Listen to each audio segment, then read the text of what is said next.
Hello guys, আজকে আমাদের বাসায় কিছু আত্মীয়স্বজন এসেছিলো, যার জন্য আমি সকাল সকাল রান্না শুরু করে দিয়েছি। দেখুন, এখানে পটল ভাজা করা হচ্ছে, মাছগুলোকে সুন্দর করে ভেজে নিচ্ছি।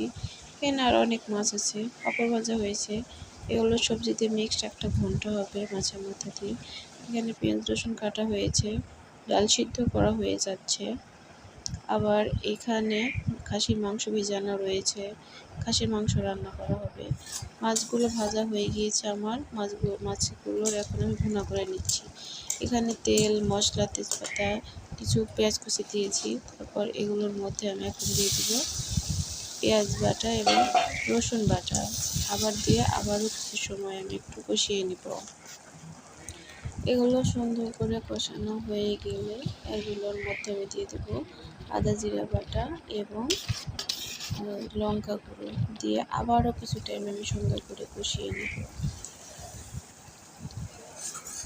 এগুলো কষানো হয়ে গেলে সুন্দর করে দেখুন আমি কতটা সুন্দরভাবে কষিয়ে নিচ্ছি।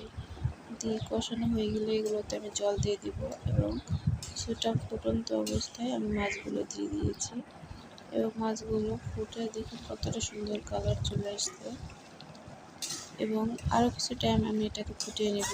এর মাঝে আমি একটু চিনি এবং জিরার গুঁড়া দিয়েছিলাম। দেখুন কতটা সুন্দর আমার ভুনার কালার এসেছে। আমার ভুনা কমপ্লিট, ভুনা রান্না হয়ে গেছে। আপনারা বলুন তো আমার ভুনাটা খেতে কেমন হয়েছিল? কালার দেখে বলুন সবাই কেমন হয়েছিল খেতে।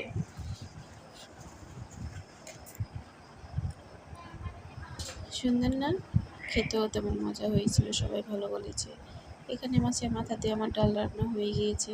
এখানে মিক্সড ঘন্ট রেডি হয়ে গিয়েছে। তারপর এখানে পটল ভাজা, পাঁপড় ভাজা হয়ে গিয়েছে। তারপর রান্না করা হয়েছে খাসির মাংস।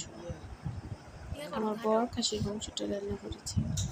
খাসির মাংসটা সে খুব ভালো রান্না করে এবং হাতে মেখে সে রান্না করেছিল, কিন্তু ব্যস্ততার কারণে আমি ভিডিও ক্লিপটা নিতে পারি নাই।